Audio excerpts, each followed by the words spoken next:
There are some souls who move through life unable to form true bonds, and many believe this comes from coldness or pride. Yet I have seen that the deeper reason lies not in refusal, but in fear. They carry an inner wound they dare not open, and thus they keep others at a distance so no one will touch the place where they feel most exposed. Often such a person learned early that closeness brings danger. A hand that should have guided instead pushed away, a voice that should have soothed instead wounded. Because of this, they built a shell around themselves, not to harm others, but to survive. This shell becomes their home, even when it brings loneliness. The isolated soul appears calm, but inside it is full of unspoken longing. It dreams of connection, yet every step toward another awakens the old fear of being hurt again. Thus it retreats, believing safety lies in solitude. But this safety is a poor shelter, for it denies the very nourishment the soul requires to grow. When one cannot form bonds, it is often because the inner world has become more real than the outer one. The person lives within their own thoughts and images, unable to trust what comes from outside. They fear they will lose themselves if they let someone in. In truth, they have already lost the bridge between inner and outer life. Some isolated souls carry a shadow they have never faced. They fear that if another comes close, this hidden part will be seen. They withdraw to protect their image of themselves, yet this image becomes rigid and lifeless. Only through genuine bond can the shadow soften and reveal its human face. There are also those whose souls grow tired before they have the strength to love. They walk with a heaviness they cannot name. For them, connection feels like another weight to carry. They do not reject others, they simply lack the inner energy to let life flow outward. Their solitude is a sign of depletion, not indifference. In dreams, such people often meet strangers they cannot reach or rooms they cannot enter. These symbols show the inner condition, a life divided, a self unable to step toward fullness. The dream reveals what daylight hides, that the path to connection begins not with another person, but with one's own buried truth. You cannot force a bond upon the isolated soul. You can only approach with patience, for the soul opens like a flower in its own season. When such a person begins to face their fears, to greet their shadow, and to return to the wounds they once fled, the shell begins to crack. Then, perhaps for the first time, they feel the warmth of another presence without fear. True connection is not built by pushing through defenses, but by awakening courage within. When the isolated soul finally reaches toward another, it is not because it has been persuaded, but because it has healed enough to choose love over fear. There are some people who learned very early that the world was not safe. Their fear did not come from their own hearts, but from the hands that shaped them. A child who expected warmth but received coldness grows in strange ways. Such a child does not reach outward. They pull inward. They protect themselves, the only way they know, by hiding. A child hides not because they wish to be distant, but because distance feels safer than pain. When a young soul reaches for comfort and finds rejection, it learns a lesson it never forgets. Closeness is dangerous. The child carries this lesson into adult life long after it has outlived its usefulness. What once saved them now isolates them. The adult who hides behind walls does not know how those walls were built. They only know that they feel safer behind them. To others, they may seem cold or aloof, but their distance is not pride. It is a shield forged when they were too small to understand why the world hurt them. They still fear that hurt, even when no danger is near. Such a person may appear calm, even quiet, but beneath this quiet lies a heart full of longing. They want to reach out, they want to be held, they want to feel warmth. Yet every time they move toward another, the old wound stirs. The memory of early pain rises like a shadow behind their ribs, and so they retreat. The retreat becomes a habit. The habit becomes a pattern. The pattern becomes a life. They begin to live inside themselves more than outside. Their thoughts become their only companions. Their imagination becomes their only refuge. And though this inner life brings some comfort, it also traps them. They lose the bridge between inner and outer worlds. When the bridge collapses, they cannot cross toward another person, even when they desire connection.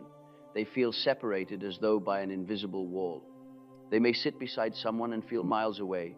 They may hear warm words but feel nothing inside. They may want closeness but fear the very feelings that closeness awakens. This fear makes them cautious. They do not open their hearts easily. They test every gesture. They question every sign. They listen for the slightest tone that reminds them of old pain. If they sense even a hint of danger, they withdraw. They tell themselves they do not need anyone, but the truth is softer. They do not trust anyone. Trust is fragile for those who have been hurt. It grows slowly, like a plant hidden beneath winter snow. And yet, deep inside the isolated soul, the seed of trust still lives. It sleeps, it waits, it does not die. Even the most guarded person carries a small hope that one day they might step out of their shell and be met with gentleness instead of harm. The shell they built was never meant to be a cage, it was meant to be a shelter. But over time, the shelter hardened, its walls thickened, its doorway closed. The person remained safe inside, but they also remained alone. Loneliness becomes a quiet ache that grows with the years. They wonder why they cannot bond, but their fear holds them in place. Often these people blame themselves. They believe they are unloving, they believe they are strange, they believe something is wrong with them, but nothing is wrong. They are simply wounded. A wound carried too long becomes a habit carried too long becomes an identity, and an identity built from fear makes bonding difficult. Such a person may try to form connections. They may reach out with caution. They may begin to open their heart. But when someone steps too close, the inner alarm rings. The body remembers the old hurt. The mind grows tense. The soul trembles. And without knowing why, they retreat again. They are not rejecting the other. They are protecting themselves. This protection often comes with a cost. They keep others at a distance. They avoid deep conversations. They resist vulnerability. When someone tries to know them, they turn away. When someone tries to love them, they grow cold.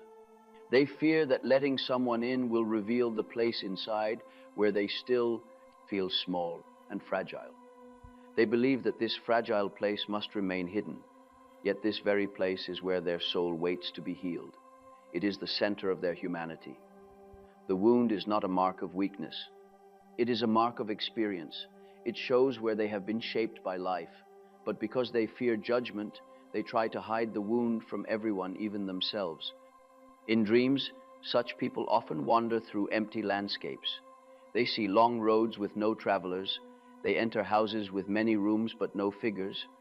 They see doors that will not open or bridges that stop halfway. These dream images mirror their inner reality. They show the soul searching for connection but finding no path. The isolated soul sometimes meets strangers in dreams who cannot hear them. These figures speak without listening or walk away before the dreamer can approach. This shows the inner belief that no one will stay. It shows the fear that reaching out will lead only to abandonment. The dream reveals what the waking mind tries to ignore. Even in solitude, such a person longs for closeness. The longing sits beneath their silence like a soft flame. They may not show it. They may not speak of it. But the flame burns. It flickers when they hear kind words. It brightens when they see real warmth. It grows when they stand near someone who feels safe. But the longing alone cannot break the shell. The shell was built from fear, and only courage can open it. Not a loud courage, not a sudden leap, but a quiet courage that comes from seeing the truth of one's own wound. The truth that the fear is old, not new. The truth that the present is not the past.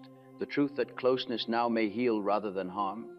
The soul begins to heal when it stops protecting the wound and starts understanding it. The wound must be approached gently, like a child hiding in a corner. One cannot demand that the child step forward.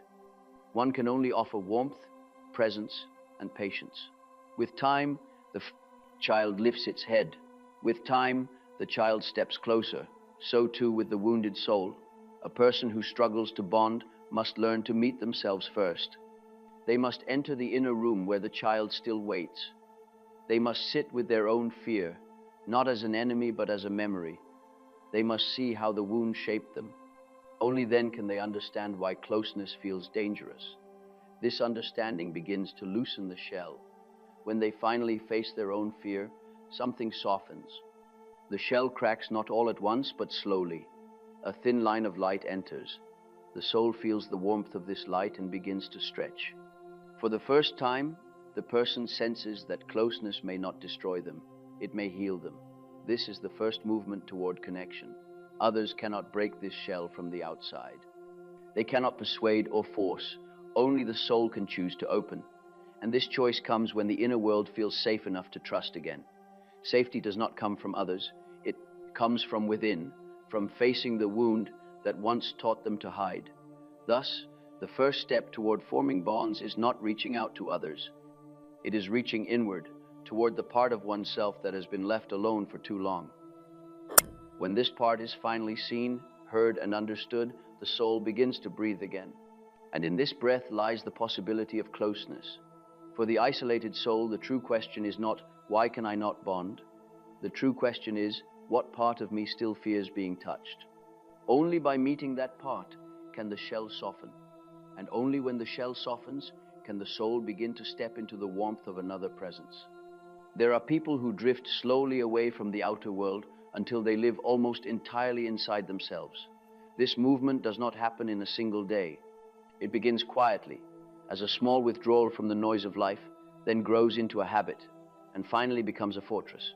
The person does not choose this fortress. It forms around them when the world feels too uncertain to trust. At first, the inner world feels like a safe refuge. It is warm, familiar, and free from danger. Inside, they control every image, every story, every feeling. No one can hurt them there. No one can enter without permission. It becomes a place where the soul hides from wounds it has not yet healed. But over time, the refuge hardens into a shelter with no open door. The fortress grows stone by stone. Each stone is a fear remembered. Each stone is a moment of hurt carried too long. Each stone is a sign that the bridge between self and world has grown weaker. The person may not notice the walls rising. They only notice the peace that comes from avoiding the places where they once felt pain. But peace built from avoidance does not give life. It only prevents harm. And preventing harm is not the same as growing.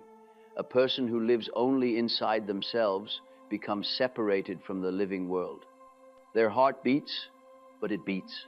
Inside thick walls, their eyes see, but they see from behind the glass of caution. Their voice speaks, but it speaks through careful layers. When the inner world becomes a fortress, the person begins to mistrust what comes from outside. A simple smile may feel threatening. A gesture of kindness may feel confusing. A soft word may stir fear rather than warmth. They begin to believe that the outer world is unpredictable and that safety lies only in retreat. They do not ask whether this belief is still true. They simply follow it. The safe inner world becomes the only world. They spend long hours in thought, turning over old memories or imagining scenes that never occurred. They fall into patterns of inner wandering, creating whole landscapes in their mind where they can live without danger. These places bring a strange comfort, but they also bring loneliness, for no one else can reach them. Dreams reveal the truth more clearly than waking thought. The person who lives behind inner walls often dreams of rooms they cannot enter, doors that will not open, or corridors that lead nowhere. These dreams show the shape of their inner life: closed passageways, unexplored spaces, a distance between self and others that cannot be crossed. They may also dream of strangers standing far away, calling without sound. These strangers represent the parts of themselves that long to reach outward. They want connection but cannot move.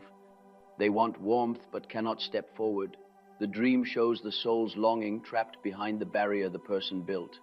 In waking life, they feel this trap through subtle signs. They may sense they are separate, even in a crowd. They may feel invisible, even among people who care. They may wish to join the world, but feel strangely unable to do so. This inability is not a sign of failure. It is a sign that the fortress has grown too strong. The inner world becomes a fortress when the outer world has been too painful. When the person expected safety and found harm. When they expected comfort and found rejection. When they tried to reach outward and found no hand reaching back.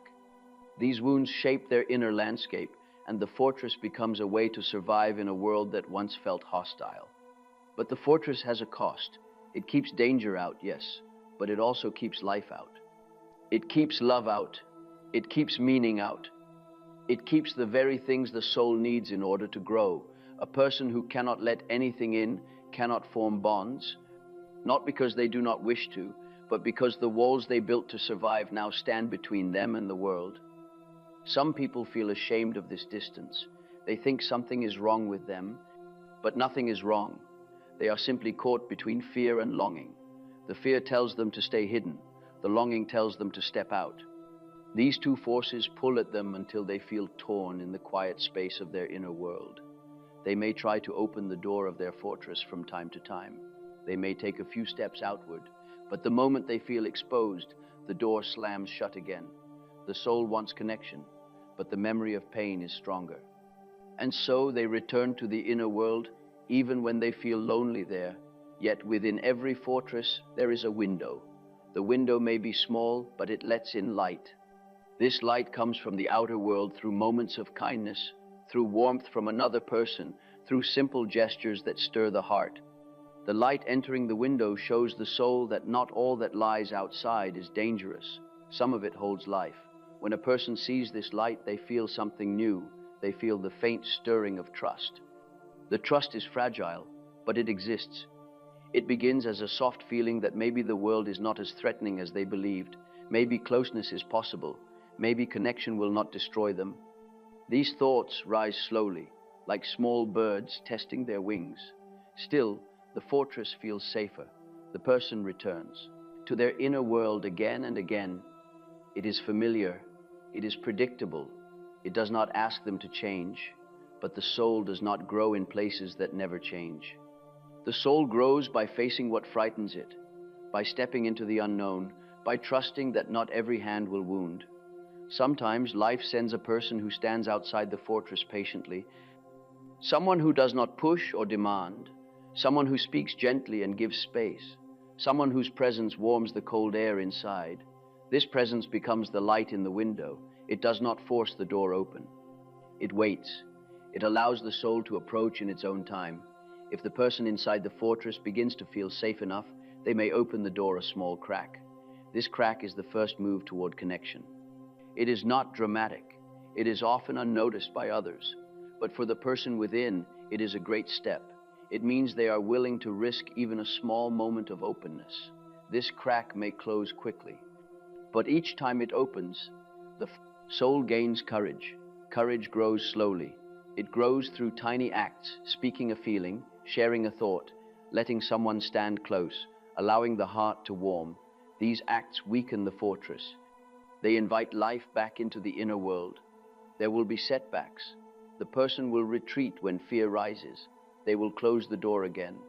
They will hide in the familiar darkness. But each time they open the door, even a little, they learn that the world is not only a place of harm, it is also a place of connection. The fortress cannot fall in a single moment, nor should it.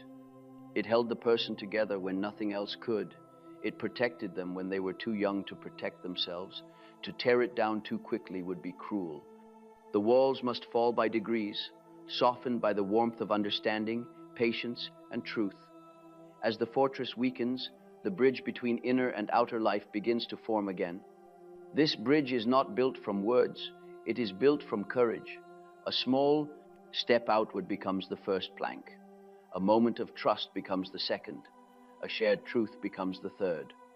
And slowly, the person begins to feel they can cross from their inner world into the outer one without losing themselves. The soul begins to move more freely. It begins to sense that the outer world can offer nourishment. It begins to feel warmth where it once felt only fear. It begins to trust in small, careful ways. And these small trusts become the foundation for true bonds. For the isolated soul, the challenge is not to destroy the fortress, but to outgrow it. When they outgrow it, the walls that once protected them fall away naturally. They step forward not because someone forced them, but because their own soul has grown strong enough to meet the world again. The reason the inner world becomes a fortress is simple. The soul chose safety when it did not yet have strength, but the soul does not wish to remain hidden forever. It wishes to return to the living world when it is ready. There is a place inside every person where the hidden parts of the soul live. This place is dark, not because it is evil, but because it has not yet been seen. I call this place the shadow. It holds everything we once feared, denied, rejected, or could not understand. And for many who struggle to form bonds, it is the shadow that stands between them and others. The shadow begins forming in childhood, when the young soul learns which parts of itself are welcomed and which are not. If a child's fear was dismissed, that fear goes into the shadow. If their sadness was mocked, it enters the shadow. If their need for closeness was shamed, that longing becomes shadow. The shadow is not born of sin, it is born of pain. As the person grows, they forget what lies inside this hidden chamber. They build a life above it, covering the entrance with work, silence, or guardedness. But the shadow remains. And though it hides, it still speaks. Its voice rises through moods, strange fears, sudden anger, and quiet sadness that seems to have no cause. When such a person tries to come close to another, the shadow stirs. It whispers that they are unworthy of love. It whispers that they will be hurt again. It whispers that if someone gets too close, the wounded parts will be seen. These whispers are not truths. They are old fears wearing familiar voices. The isolated soul often fears that another person will see the parts they cannot bear to see themselves. They fear the tender places, the insecure places, the broken places. They fear that these parts make them unlovable, and so they hide, not because they reject others, but because they reject the parts of themselves they think others will see. But closeness always reveals the shadow. When two souls draw near, they do not share only smiles. They share the hidden, they share the unhealed, they share the places where life has struck them. And the person who fears their own shadow fears this deep meeting more than anything else. For they believe that if their shadow is seen, they will be abandoned. This fear becomes a barrier. The person may pull away suddenly. They may become distant. They may hide behind a stiff smile. They may explain their distance with simple words, but the real reason lies deeper. They are trying to protect their shadow from exposure. In dreams, the shadow appears in many forms. It may appear as a stranger who follows them. It may appear as a dark figure whose face cannot be seen. It may appear as someone knocking on a door that the dreamer refuses to open. These figures are not enemies. They are parts of the dreamer calling to be recognized. When the shadow knocks, the person feels discomfort in waking life. They feel suspicious, even toward those who mean no harm. This is because the shadow stands between them and the world, like a guard who once protected them, but now imprisons them. Many people believe their loneliness comes from others not understanding them, but often it comes from themselves not understanding their own shadow. They fear what lies within, and thus they fear letting anyone close enough to see it. They would rather stay alone than risk showing the hidden parts that frighten them. But the shadow is not as dangerous as it seems. It carries truth, not poison.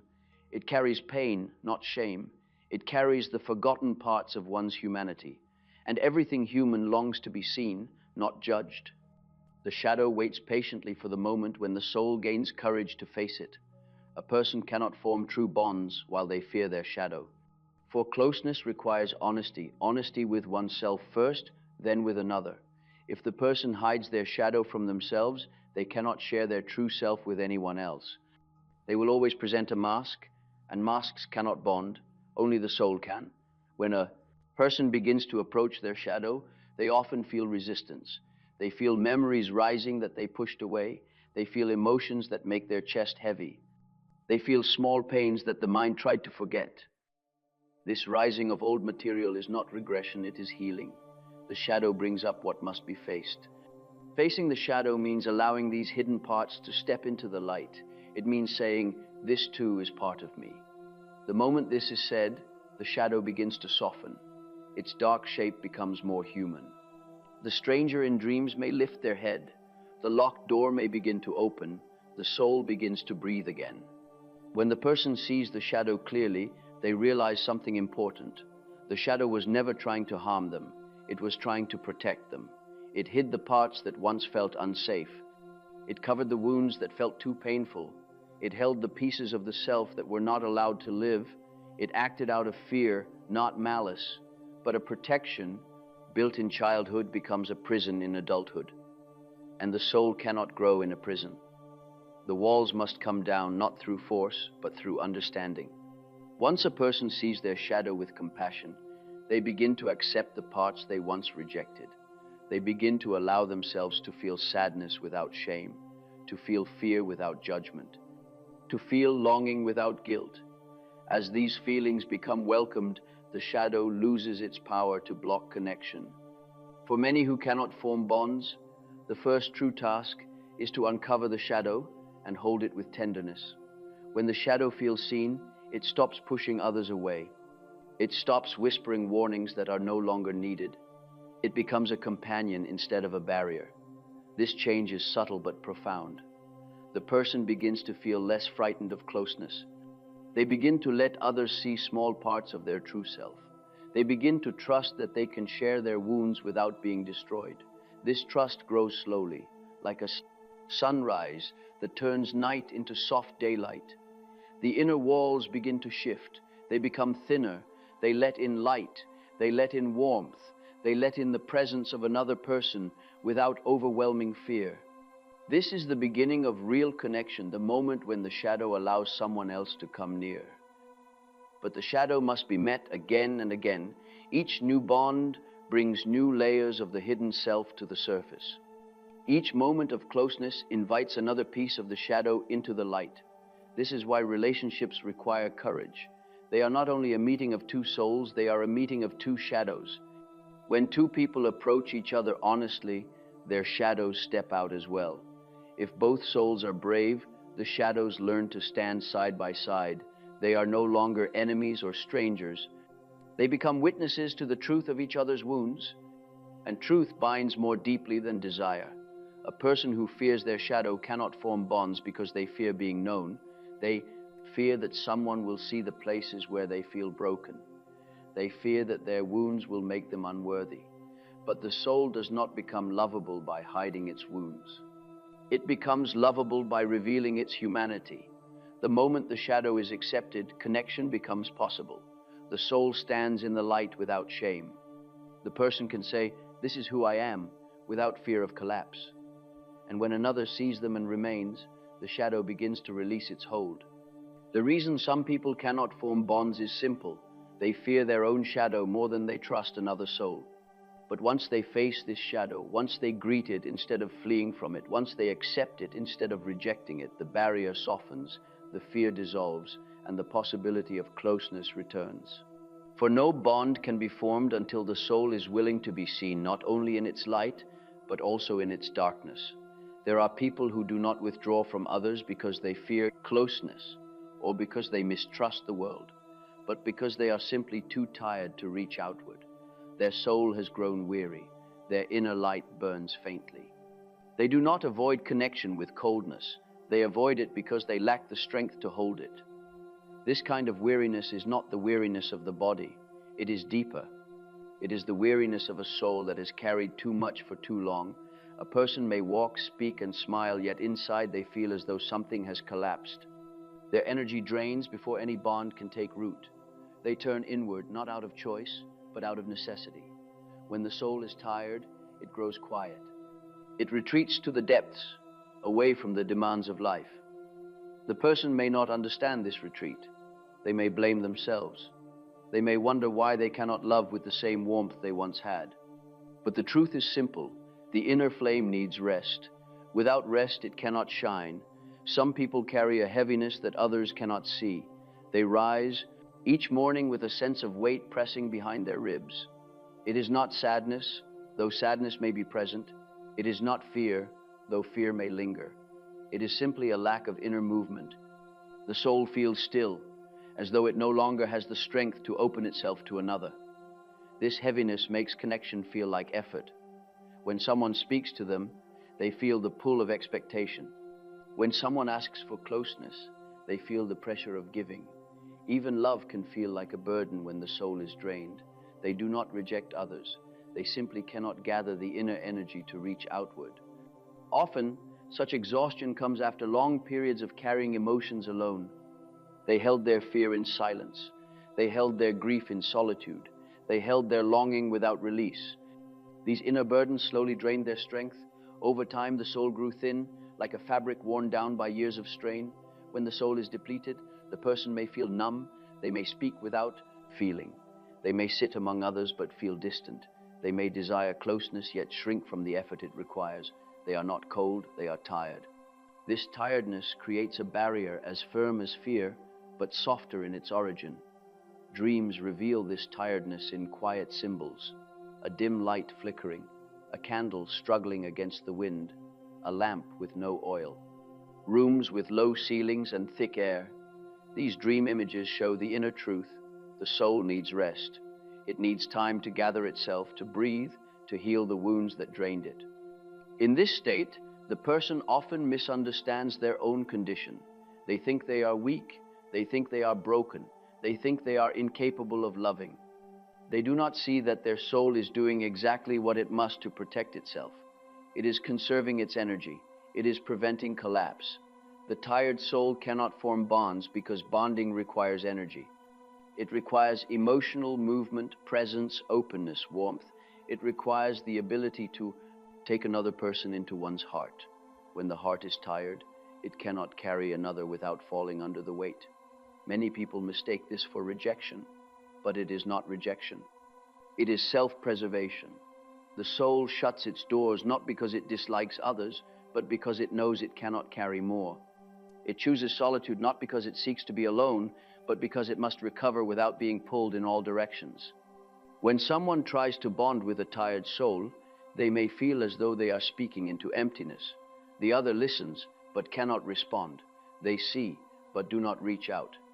They smile faintly, but the warmth does not come through. This lack of response is not lack of care, it is lack of capacity. A tired soul does not want to burden others with its emptiness. It withdraws so that no one will feel its weight. But this withdrawal deepens the loneliness. The soul longs to be held, yet lacks the strength to allow it. It longs for connection, yet cannot form it.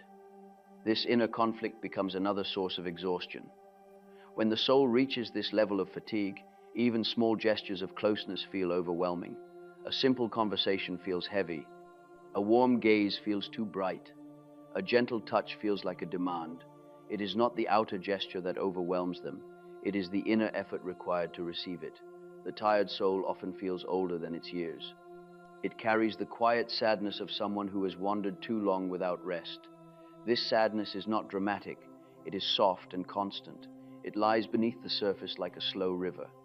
It touches every part of their inner world, making even joy feel muted. Such people often feel shame for their lack of energy. They believe they should try harder.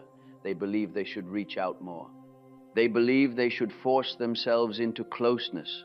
But closeness that is forced does not heal. It only deepens exhaustion. The soul cannot be rushed. It must recover in its own time. To heal, the 18 tired soul must first acknowledge its own depletion. It must admit that it has carried too much. It must allow itself to rest without guilt. The soul heals not through action, but through stillness, through quiet moments, through gentle solitude, through allowing the inner flame to grow again, even if only a small spark. In dreams, this healing appears as the faint glow of a light returning. A candle relit, a sunrise barely touching the horizon, a soft warmth spreading in a dark room. These symbols show that the soul is gathering strength. They show that the inner flame has not died. It only sleeps. As the soul heals, the heaviness begins to lift. The numbness softens. The person feels small. The moments of warmth. They notice a tiny stirring in their heart. They feel the faint desire to reach outward. These movements are fragile. They must not be forced. They must be nurtured with patience. When a person reaches this stage, they may allow another to come close just a little. They may not be ready for deep bonding, but they may accept a kind word. They may respond to a gentle presence. They may find comfort in someone who sits with them quietly. These small steps matter more than grand gestures. The tired soul begins to learn that closeness does not always drain. It can also nourish. But this lesson is learned slowly. It must first feel safe in its own rest before it feels safe in another person's presence. Safety is not found in effort. It is found in allowing the soul to be where it is without pressure. When strength returns, the person does not suddenly become open. They open like a flower after winter, slowly, cautiously, with small movements. But each movement brings life. Each movement brings warmth. And each movement brings them closer to forming a genuine bond. For the isolated soul, the inability to bond is not always fear. Sometimes it is simply exhaustion. And exhaustion can be healed. When the soul rests, the heart slowly learns to move again. No bond can form until the soul has strength. But when strength returns, connection becomes possible again, not through force, but through the quiet rising of inner life. There are people who do not avoid connection because they fear closeness itself, but because they fear losing what they love. This fear does not begin in adulthood. It begins long before, when the heart first discovered that something precious can be taken away. Once a soul learns this lesson, it carries the fear like a quiet weight for the rest of its life. To such a person, love does not feel like warmth alone. It feels like danger. The moment they care for someone, they feel a shadow rise behind the feeling, a shadow made from the memory of loss. Even the smallest attachment stirs this old fear. They begin to imagine the moment the bond will break, long before the bond has even formed. This fear becomes a chain. It tightens around the heart each time the soul reaches outward. As soon as they feel affection, the chain pulls them back. As soon as they take one step toward someone, the chain whispers that the step will end in sorrow. As soon as they let someone matter, the chain reminds them that everything that matters can be lost. Many people do not understand this fear. They think the isolated person does not care enough. But the truth is the opposite. They care so deeply that the thought of losing what they care for terrifies them. The heart that fears loss is often the heart that loves the most fiercely. It is the heart that has been shaped by suffering and now trembles before anything fragile. In dreams, this fear appears in many forms: a bridge collapsing just as one begins to cross, a ship sinking as someone reaches the shore, a figure walking away without turning back. The dream speaks the fear the waking self tries to hide. When a person carries this fear, they protect themselves by keeping others at a distance, not because they want to be alone, but because they believe any bond will break and leave them shattered. They would rather prevent sorrow than risk it. And so they walk through life with their heart half asleep, guarding it from every possible wound. This guarding becomes a habit. They may meet someone warm, kind, open, but their heart remains behind a wall. They may sense trust in another's eyes, but their heart answers with caution. They may feel the stir of affection, but the shadow rises and whispers, "This will not last." And so they retreat before love has the chance to take root. Fear of loss makes even gentle closeness feel dangerous. A soft word feels threatening because it could lead to attachment. A simple act of care feels frightening because it might awaken dependence. Even the warmth of companionship feels risky because it opens the possibility of being hurt again. The person fears not the bond, but the disappearance of it. This fear often comes from childhood wounds, moments when love was taken, or when someone left without warning, or when the child felt abandoned in ways they could not understand. These early experiences teach the soul that love is not stable. They teach the child that to love is to risk deep pain, and so the adult grows into someone who guards their heart with silence. But the soul longs for connection even when it fears it. The longing does not disappear. It hides beneath the fear like a flame beneath ashes. It shows itself in quiet moments when they watch others bond, when they feel stirred by kindness, when they sense the presence of someone who awakens warmth. The longing whispers, "Reach out." The fear whispers louder, "Do not." This inner conflict exhausts them. They feel torn between desire and caution. They want to be close, yet they pull away. They want to speak, yet they remain silent. They want to trust, yet they doubt every sign. This tension wears down the soul, creating a constant unease that follows them through life. The fear of loss also creates illusions. The person imagines abandonment even when none is present. They expect rejection even when the other is offering care. They interpret silence as withdrawal, distance as disinterest, small mistakes as signs of collapse. The mind tries to protect the heart by predicting the end before the bond has even begun, but predicting loss does not prevent pain, it only prevents connection. To heal this fear, the person must first see how it shapes their life. They must understand that the fear does not speak of the present, it speaks of the past. The fear belongs to an earlier time. It belongs to the child who once felt alone in a moment of need, but the adult carries the memory as if it is still happening. When they begin to see this clearly, the grip of the fear loosens slightly.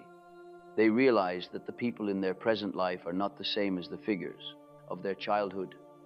They realize that not every bond will end in disappearance. They realize that the heart can survive even if it breaks, for it has broken before and still beats. This recognition is the beginning of courage, not the loud courage of grand actions, but the quiet courage of allowing oneself to feel again, allowing oneself to trust even a little, allowing oneself to step toward another without predicting the end. Each small act becomes a seed of healing. When the fear of loss is strong, even these small acts feel risky. But risk is the doorway to connection. No soul can bond without trusting that the other will remain. And no soul can learn this trust without stepping beyond the chain, even for a moment. The soul begins to heal when it allows itself to be touched by the present, not only haunted by the past. When someone offers kindness, the wounded heart must learn not to hide.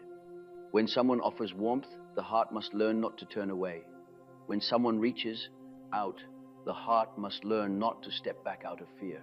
This learning takes time, it takes patience, it takes gentle steps. A bond cannot grow in a heart that expects loss at every turn. The heart must be taught, slowly, that not every connection ends in collapse, that not every presence turns into absence, that some people stay. And when the heart begins to believe this even slightly, it starts to open. As the fear loosens its grip, the person may feel a new warmth inside, a lightness, a willingness to speak honestly, a desire to share, a soft feeling of hope that feels both comforting and frightening. This hope is fragile, but real. It is the sign that the heart is no longer chained entirely by the fear of loss. In dreams, this healing appears as figures holding lanterns, bridges rebuilt, doors opening into warm rooms. These images show that the inner world is changing. They show that the soul is preparing to step toward others again. The dream reveals what the waking self may not yet see clearly. The bond is possible. When a person finally takes the risk of connection, the fear of loss does not disappear, but it becomes smaller. It becomes a whisper rather than a command. It becomes a reminder of the past rather than a prophecy of the future. The heart still trembles, but the trembling is no longer a barrier. It becomes part of being human. A bond is not the absence of fear. A bond is the courage to reach out despite fear. And the soul that once hid behind a chain begins to discover that closeness is not always followed by loss. Sometimes it is followed by strength, sometimes by warmth, sometimes by healing. The reason some people cannot form bonds is not because they cannot love, but because they fear losing the love they long for. When the fear is faced with truth, the chain weakens. When the chain weakens, the heart begins to open. And when the heart opens, connection becomes possible. There comes a moment in the life of the isolated soul when something within begins to stir again. It happens quietly, not as a sudden burst of strength, but as a faint warmth rising from deep inside, like the first breath of spring after a long winter. This warmth is the sign that the soul is ready to move back toward the living world. The return does not begin with great steps. It begins with tiny movements, a small wish to speak, a faint desire to be near someone, a gentle curiosity that awakens almost by accident. These small signs show that the soul is healing. They show that the shell has begun to soften, not through force, but through time and understanding.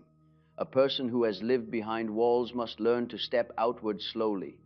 If they push themselves too fast, the old fear rises again and drives them back into hiding. But if they move with patience, the soul adjusts to each new moment of closeness. The first steps are delicate. They must be taken with care, like touching cold water with the tip of one's fingers. When the soul begins this return, the outer world feels strange, Colors seem brighter than before, voices feel louder, even simple gestures carry new meaning. The person may feel overwhelmed at first, but this overwhelm is not a sign of weakness. It is a sign that the soul is waking after a long sleep and must learn to feel again. During this time, the person may feel both hope and fear at once. Hope because something inside them wishes to connect, fear because the memory of old wounds still lingers. These two feelings walk side by side. The soul moves forward, but the shadow follows. This is natural. A person cannot leave their shadow behind, they must walk with it. The return to the living world often begins with one safe presence. This presence does not demand anything. It does not push. It does not insist. It stands nearby with quiet warmth. This presence becomes a light in the person's inner darkness. It helps the soul trust again, not by force, but by gentle example. They may find themselves wanting to share a single thought, a single memory, a single feeling. Each one weakens the belief that the world is only dangerous. Each one reminds the person that not all closeness leads to pain. The soul returns through trust, and trust grows slowly. Trust does not come from grand promises. It comes from consistency. It comes from a soft voice. It comes from a patient listener. It comes from someone who stays near without invading the inner world. In such an environment, the heart begins to breathe more freely, like a bird testing its wings inside an open cage. In dreams, the person may begin to see symbols of awakening, a window that opens, a small fire that grows, a once empty room now filled with warm light. These dreams reveal the soul's gradual return to itself. They show that the unconscious is preparing for new connection. As the soul strengthens, the person may notice that they respond more naturally to warmth. They may find themselves enjoying moments they once ignored, the sound of laughter, the comfort of a shared silence, the presence of another person sitting nearby. These moments become stepping stones back into life. But this return is not smooth. There will be days when the old fear returns sharply. Days when the shadow whispers that closeness is unsafe. Days when exhaustion rises again and pulls the person inward. These setbacks do not mean failure. They mean that the soul is still healing. Healing moves in circles, not straight lines. When fear returns, the person must not punish themselves. Fear is only a memory rising to be understood. It asks to be met, not avoided. When the soul calms itself and remembers its own strength, the fear passes like a cloud drifting across the sky. The sky remains open beneath it. As the soul grows stronger, the person may begin to notice the bridge between their inner and outer world forming. Again, they feel more present in conversations. They feel more real in their own body. They feel less trapped by their thoughts. The bridge is not yet strong, but it exists, and that is enough. The return to the living world does not erase solitude, it transforms it. Solitude stops being a prison and becomes a resting place. The person learns to step out of it when connection calls and return to it when the soul needs quiet. This balance allows them to remain whole without retreating entirely. When someone approaches them with warmth, the tired soul no longer panics. It listens, it observes, it tests the ground. If the ground feels safe, the soul steps forward a little. If the ground feels shaky, it steps back without shutting down completely. This new flexibility is the sign of inner growth. The heart begins to rediscover its own voice. It may whisper at first. It may speak softly, saying things the person has long hidden. But each whisper shows that the heart is waking. It wishes to be heard. It wishes to be held. It wishes to be known. To form a bond, the soul must reveal itself. And the soul reveals itself only when it no longer fears collapse. This is why the return is slow. The soul must rebuild its trust in small pieces. Each piece becomes a part of the structure that supports connection. Eventually, the person feels strong enough to show not only their thoughts, but their heart, not only their outer self, but their inner one. When the soul reaches this stage, the walls that once protected them begin to fall away naturally, not with force, but with understanding. The person realizes that connection does not demand perfection. It asks only for presence. The soul that once hid in fear now feels brave enough to let another person see its true face. They begin to notice something new. The world is not as cold as they believed. Not every hand will harm. Not every bond will break. Not every closeness ends in loss. This realization changes everything. The person begins to reach out not far, but enough. They take part in simple moments, a conversation, a shared look, a quiet walk. These small steps are the foundation of real bonding. They show that the soul has returned not only to itself, but to life. The living world does not overwhelm them the way it once did. It welcomes them, and they find that they can move within it with greater ease. They feel more present, more grounded, more open. This openness is delicate, but it is real. It is the first sign of readiness for genuine connection. And slowly, very slowly, the soul learns to love again, not with the desperate hunger of someone afraid of loss, not with the cautious distance of someone afraid of closeness, but with the gentle steadiness of someone who has returned to themselves. The reason the soul returns so slowly is simple. It must gather enough strength to meet another without losing itself. When that strength comes, connection becomes possible, not as a dream, but as a living reality. There comes a moment, quiet, small, almost unnoticed, when the soul that once hid behind walls finally feels safe enough to open. This opening is not dramatic. It is not loud. It does not arrive with great shouts of courage. It arrives like dawn, slowly, gently, spreading light across places that once lay in shadow. For a person who has struggled to form bonds, this moment is a great turning point. It is the first time they feel that closeness may not destroy them. Instead, it may give them life. The heart that once beat in fear now beats with a timid hope. The soul that once retreated now leans forward, curious, quiet, trembling, but willing. This willingness is the beginning of all real connection. Not the flawless confidence of someone unscarred, but the humble openness of someone who has walked through fear and shadow. It is the soul saying, "I am still afraid, but I will try." And in this simple act, the person steps into a new way of being. The opening begins with truth, truth spoken first to oneself. Truth that says, "I was hurt, I was afraid, I hid, but I am ready to live again." This truth softens the walls that once protected the heart. It makes space for warmth to enter. It allows the person to feel without collapsing. Truth is the lifeline that guides the soul back toward connection, for truth aligns the inner world with the outer world. Where there is truth, the soul does not fear being known. As the soul opens, the person may feel lighter, as though a great stone has been lifted from their chest. They may feel warmth rising in places that were once numb. They may feel emotions moving freely again, unblocked by fear or shame. These small movements are signs of transformation. They show that the inner world is coming alive. Dreams reflect this change. The locked rooms seen earlier may now have open doors. The strangers once out of reach may now walk beside the dreamer. The broken bridges may become whole. These dream symbols show that the unconscious is no longer divided. The soul is moving toward unity. The person also notices a change in how they respond to others. They no longer shrink from warmth. They no longer fear every small gesture. They begin to allow people into their life, not with reckless openness, but with gentle trust. They speak more honestly. They listen more deeply. They share parts of their inner world with greater ease. This sharing is the true start of bonding. A bond does not form from perfection. A bond forms from truth. When one soul reveals its truth, even a small part of it, it invites the other to do the same. This mutual unveiling creates a bridge stronger than any made from pretense. Two people who share truth meet in a place where their shadows do not need to hide, and when shadows are allowed to stand in the light, they soften.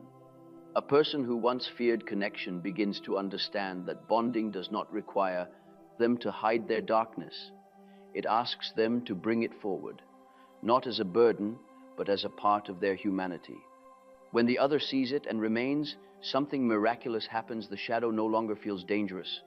The fear of being known dissolves. The fear of being hurt weakens. The fear of being abandoned softens.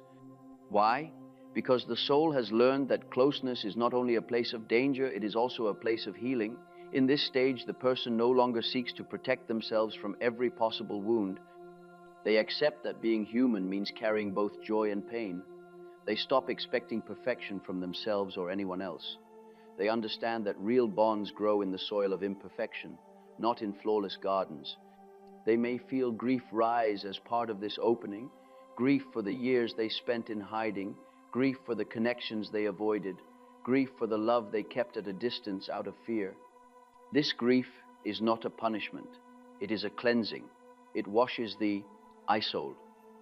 It prepares the heart to receive new presence. When the grief passes, a deeper peace remains, a peace that says, I am ready. The soul that opens begins to move toward others naturally. It no longer needs to force itself. The desire for closeness arises from within, like a gentle pull. The person begins to reach out without fear controlling them. They take the small steps that once felt impossible, meeting a gaze, sharing a story, asking for comfort, accepting kindness. These small steps lead to something greater, the ability to bond.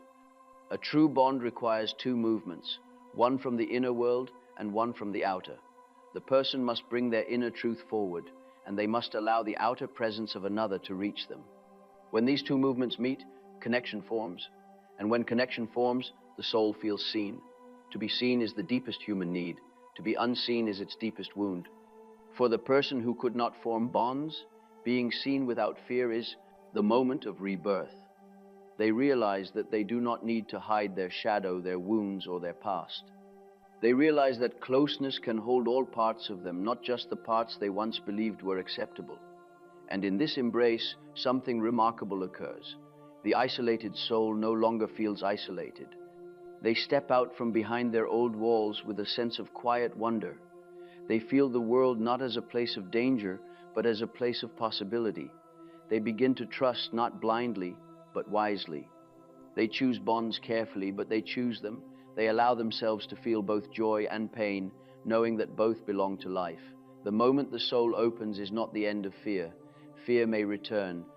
Wounds may ache, shadows may rise again, but now the person has learned that they are strong enough to face these things.